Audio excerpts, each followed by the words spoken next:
What's going on, everyone? My name is gstring, and today we've got another Pokemon challenge. We're going to be seeing if we can beat Pokemon Fire Red with a single Gastly. Now, coming up, we're going to look at a couple of the base stats and the moves for Generation 3, which we will talk about in a second. However, we got to go over some rules real quick.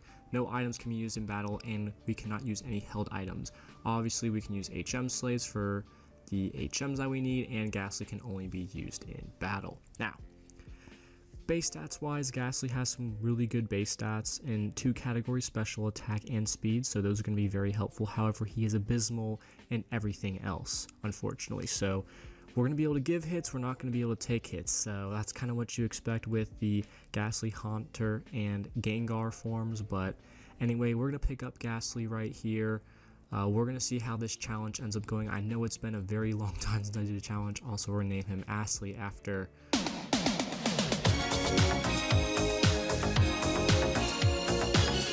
bet you guys didn't see that one coming, huh? Getting rickrolled in 2020, that's really how we do it. So anyway, moveset wise, Gastly doesn't really have a whole lot of diverse moves. He's got Slick at the beginning, which is what we use here to take out Davinki's Charmander and get that good old 69 nice XP right there. Anyways, so Gastly doesn't have a lot of moves. A lot of it's quite actually physical.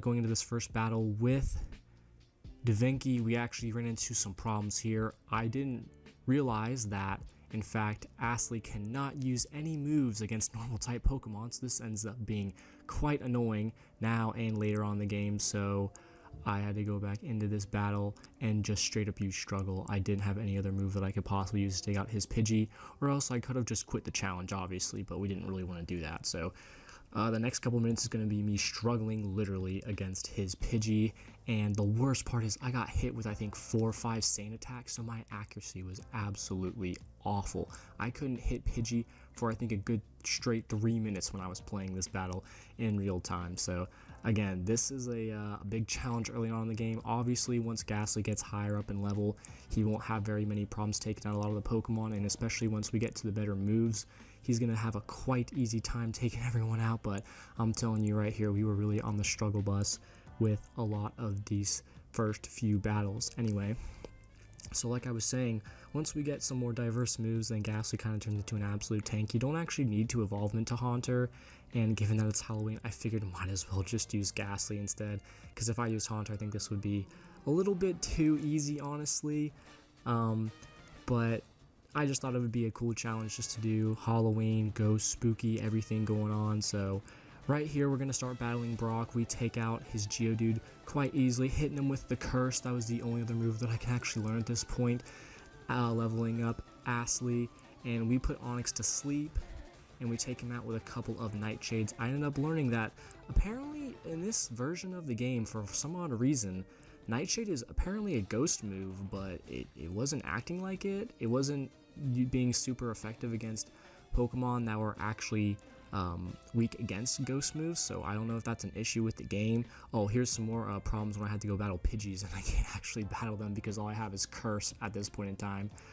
We go up and take the Dome Fossil in case anyone was wondering, and we're going to try another rival battle here with Davinki, trying to take out his Pidgeotto. However, it was just taking us out. I kind of gave up, honestly. I just really was taking too much energy just to get past the first Pokemon, so I went on and went to go battle Misty. I figured that would be a little bit better challenge considering we can actually hit most of her Pokemon. So we put Staryu to sleep, knock it out with 2 shots, and we get killed by Starmie at first. However, the second go around, we do a lot better. We put Starmie to sleep and get 5 turns of Starmie being asleep. So it doesn't actually touch us at all after we put it to sleep, and we end up defeating Misty. So with Gastly actually being able to get past a more difficult part in the game quite early on, who would have ever thought? So right here, we're going to start leveling up a little bit. I had to get to, I believe, level 28 in order to get Dream Eater. Yes, there we go. We learned Dream Eater, so now we can actually take on Davinki and take out his Pidgeotto. So with Dream Eater, it's actually quite a helpful move because once we put him to sleep, Dream Eater actually heals us a little bit. So I was actually taking some damage from that Pidgeotto. We used Dream Eater and we end up getting about half our health back. So that actually wasn't bad. Nightshade uses to take out that Charmander, and we put Rattata to sleep and take it out with Dream Eater again. So honestly, it doesn't really look like we've been touched that much at this point in the battle, but that's another rival battle win from Davinki. So we're going to move on and go meet up with Bill so he can go give us the SS ticket, and we go and do another rival battle with Davinki. This time around, he's got a little bit stronger Pokemon like he does at this point in the game. However, we are just no match for him, putting him to sleep, eating that Pidgeotto's dreams yet again, going up and taking out his Kadabra, which is still quite awful at this point in the game, and will forevermore be in this game because I have the type advantage against him. And Charmeleon gets taken out with another Dream Eater to go heal back some of my health, and we use a third Dream Eater to take out Raticate in one shot and have full bars of health afterwards. So that's actually quite helpful. I'm not gonna lie, we go up and we get cut, so we can then go on and battle Lieutenant Surge. Now Lieutenant Surge, the big issue with Lieutenant Surge usually is him paralyzing me, which I kind of had some trouble with, hoping that he wouldn't paralyze me, and I believe I get stuck a little bit. He uses his full heal on his Pikachu, but we put it back to sleep and use Dream Eater. I know I'm not showing this, but there was one or two where we were actually getting stunned way too much, and I just didn't want to deal with it because once I got paralyzed, I couldn't actually hit either of the Pikachu or Raichu, especially with double teams coming up. I was very unlucky on a couple of these runs, but this was the final run that we got where we were able to put both of them to sleep and take them both out. Now, this right here is a key moment in this run. We actually got Psychic from Mr. Psychic himself and taught it to Gastly. Now, Psychic doesn't require me to have to put anyone to sleep now, so I can actually take out Pokemon without relying on Hypnosis, which is really helpful. So we're going to go over here and battle Erica. She's not really any problem at all. I'm pretty sure we just one-shot her entire team because Psychic is super effective against all of her Pokemon, I'm pretty sure. I believe they're all grass type. Yes, they're all grass type Pokemon, so yes, Psychic is super effective against grass, and we swept her entire team, and she gives us $2,900. Anyway, so we move on to Giovanni. We're going to battle the Team Rocket boss for the first time, and I was thinking I might have some trouble with Giovanni. He's got some pretty beefy Pokemon, but obviously after this run, even Kangaskhan cannot take a critical hit from Gastly, neither can Rhyhorn, and neither can any of his Pokemon, because that's it, and we defeat Giovanni for the first time, get the Sylph Scope so we can go and battle Gary again, aka Davinki. So like Davinki and the clowns that they are, those two wrestlers, we take out his Pidgeotto. Davinki in this is actually quite a clown as well. His Pokemon are quite awful at this point. We can really one-shot everything because we're at such a high level. We're at level 44 right now, which for me is pretty high given the point in the game that we're at. And we take out his entire team, take out that Charmeleon, and we get the dub and grow to level 45, which is really nice. I haven't had much trouble past the first couple encounters with Davinki. I'm thinking that's probably going to last, considering he doesn't really get much better, and I'm kind of questioning if this is even going to be much of a challenge. So we get the Poke Flute so we can move on, and we've got another rival battle with Davinki. I think I battled him 3 times in a row at this point. I tried to space it out so that I wasn't only battling Davinki, but I mean, he was pretty easy. At this point, though, he was not very easy. I had to take out his Execute in 2 hits, and that was absolutely screwing me over. I was getting to 3 health. And once I was getting to his Charizard, I believe, or Gyarados, yes, Gyarados as well, I was just getting taken out way too early. And I didn't want to train my Pokemon, so I just used 2 rare candies that I had, leveled up, thinking that could get me enough to take out that Execute, but I just couldn't. So I went and left and battled the Fight Club, as I'm going to call it. I don't know what the Fighting Dojo, excuse me. So we go to the Fighting Dojo to get some more levels, and we just sweep through the whole thing because they're all fighting Pokemon, and Psychic is super effective against fighting Pokemon. So we take them all out, take out the Hitmonlee and the Hitmonchan, and I decided, why not? Let's take the Hitmonlee and add him to our squad. I'm not actually going to be using him. We're just going to name him Thumb because it looks like one of those Thumb characters from the Spy Kids movies, honestly, in my opinion. But anyway, we're going to add him to the team. He's probably going to just be used later for strength, I'm pretty sure. But it allowed us to knock out that Execute in 1 hit, being at level 50, and knock out the rest of his team. We take out Gyarados with a Nightshade, and I believe we put Charizard to sleep and take him out with a Psychic, luckily not waking up and hitting him with that final crit to get the dub against Davinki, which means we can now move on to battling Giovanni for the second time. Now, Giovanni, again, this time around, not really too much of a problem. He has Nidorino and I believe Nido King or Nido Queen later on in the game, but of course, because we have super effective typing against poison, we're going to knock it out. We bring right on down to 1 health, and he hits us with the mean look or the scary face, I don't remember. It brings down our speed, and I take a hit from Nido Queen, but it's only a poison sting, so we're not doing a whole lot of damage to us right there. And we take out Kangaskhan with 2 psychics to take out Giovanni. So honestly, not that hard. If we had a different type advantage with Gastly, we might have a little bit of a bigger issue, but fortunately we had no problems with Giovanni again. So we're moving on to Koga. He's the 5th gym leader. He's poison type, so of course we're gonna hit basically a clean sweep on him, just using psychic on every single Pokemon. We take out his Muck. We're gonna take out his Coughing, the second one, with another psychic, and he brings out Wheezing, which we easily dispatch with psychic again. So outside of the first couple battles, we're getting through this run pretty well. We're actually now on to the 6th gym leader, Sabrina. She brings out Kadabra, and of course, I'm licking my chops again because now we have Shadow Ball in Gastly's arsenal. And what does Shadow Ball do? Oh, it absolutely destroys psychic Pokemon. So we run another clean sweep right through the 6th gym, not requiring much effort at all. I mean, we are level 55, and I will give myself that, but yeah, we had absolutely no problem with Sabrina, and we get our 6th gym badge. Now after this, we're going to go on and fight Blaine. Now Blaine was a little bit more difficult than the last 3 or 4 gym leaders, I'm not going to lie. That Arcanine is quite scary. Once you take out the Growl, it's not that really big of an issue, but this Arcanine was a pain. He kept waking up and destroying me with Fire Blast every single time. I just could not get to it, and eventually we got a good run where we put him to sleep and he didn't wake up, and we took him out with that critical hit. So we move on to this Ponyta. Not an issue at all. Rapidash was scaring me. It did hit me with a Fire Blast, but we did hold on, and it did recover from the sleep, but we did take it out, and we demolished Blaine right there. Well, I wouldn't say demolish. We did luckily take him out, but anyway, we gotta get on this boat, take out the Muck from this biker gang, gotta go save the dude's daughter so he can give us the meteorite. And yeah, we had to spend some time doing that, unfortunately. But now we are finally able to move on to the 8th gym leader, Giovanni. Meeting him up for the 3rd time now. Has he learned his lesson? Absolutely not, because again, we one-shot, I believe, his entire team. He has an all-ground / poison type team, which doesn't really help him out because we, again, one-shot his entire team. I don't know what to tell you.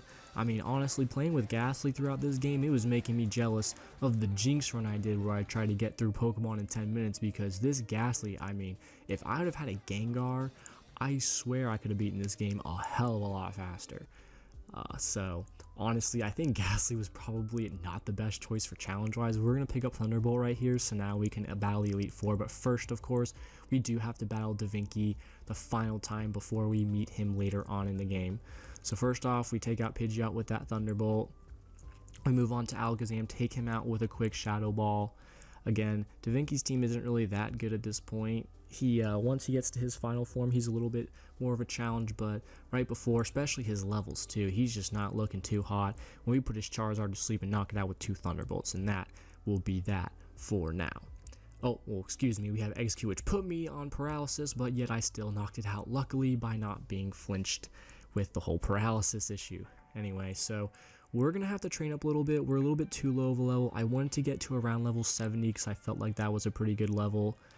And like I was saying before, if you used Gengar in this run, I didn't realize how good Gengar could be. I know he has a high special attack, but he's quite squishy. You know, he can get one shot pretty easily. So can Gastly. I'm surprised he did not get one shot more often in this run. But we actually were doing pretty well. I think it was just more of the speed with the special attack. And considering I had some pretty good moves by the end of the game, we were doing quite well. We actually had a very diverse type of Pokemon we could all take out with Thunderbolt, Shadow Ball, and Psychic. So that actually ended up working out very well for us. These are the final stats of our team. We're taking out the side bench people, but yeah, let's get right into it. So we take out all the bench Pokemon, and we just bring Gastly into the Elite Four.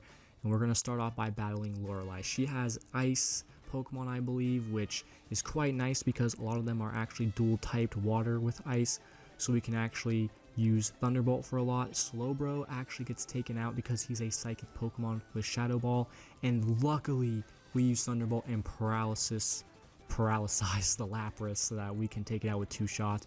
We one-shot Jinx, and we move on to her. Oh, nope, that's her last Pokemon, and we take out Lorelei. Again, not really much of a challenge to us. We're going to hope that Bruno is a little bit more of a challenge with his Onix starting us off. However, he too would meet the same fate as Lorelei. He's getting 1 shot off the bat. Hitmonchan's going to get 1 shot, fighting with no defense. And I'm sure that Hitmonlee, when we come up to it, it will also meet the same fate. Now, Machamp here, I was thinking he was going to be able to take one. However, he didn't hit us very hard with whatever move he used against us, so we actually held on and were able to take out Hitmonlee at the very end to defeat the second Elite Four member, Bruno. So I'm feeling pretty confident. I'm thinking we might be able to get a clean sweep through the entire Elite Four, because now we have Agatha and she has Ghost Pokemon. And what are Ghosts weak against? They are weak against Psychic moves. So I was thinking we could one-shot the whole team, and we were able to actually one-shot the entire team with a diverse move use of Shadow Ball, Thunderbolt, and of course Psychic. Based on my PP, I actually didn't really have any Ethers or Elixirs. I think I had one of them which restored 10 PP to Psychic. I probably should have looked around the map a little bit more for some of those before going into the Elite Four, but oh well.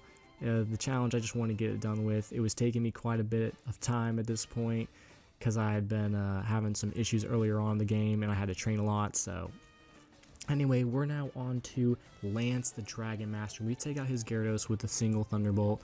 We're starting off pretty well. We meet Aerodactyl and we get a lucky one shot on Aerodactyl. Moving on to his Dragonite, which again was an absolute pain in the ass, but this run we got a lucky critical hit. On a couple of other runs I was getting knocked out left, right, and center by Dragonite. He was hitting me with Outrage a bunch of the time, but we were able to take it out. We put Dragonair to sleep, take it out with a couple moves, and this Dragonair gets taken out with 2 Shadow Balls. Although shedding the sleep with its shed skin, we do take it out with Psychic, and we take out Lance to then move on to Davinci for the League Championship.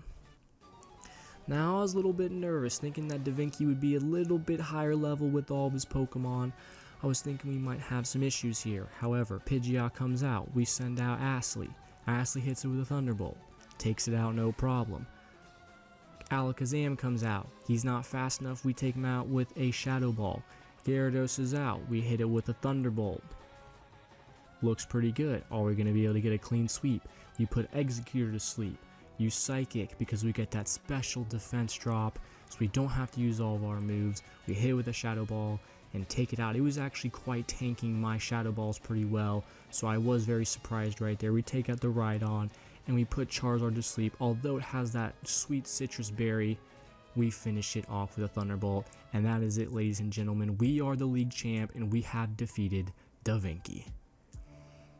So I'm very happy to be finally doing these challenges again. This was actually quite an enjoyable challenge, not because it was easy, because it was finally nice to get back into doing all this again. I really enjoyed it. I love the support I've been getting on my videos lately. It's been really nice to see all your comments and your suggestions. So there we go. There is Gastly himself in the Hall of Fame. But like I said, it's been really great seeing all your support. I'm hoping that I can upload my videos a little bit more consistently. Keep up the support if you can. If you have any other suggestions, please leave them in the comments. And if you want to like and subscribe, it'd be greatly appreciated. And other than that, see you guys later.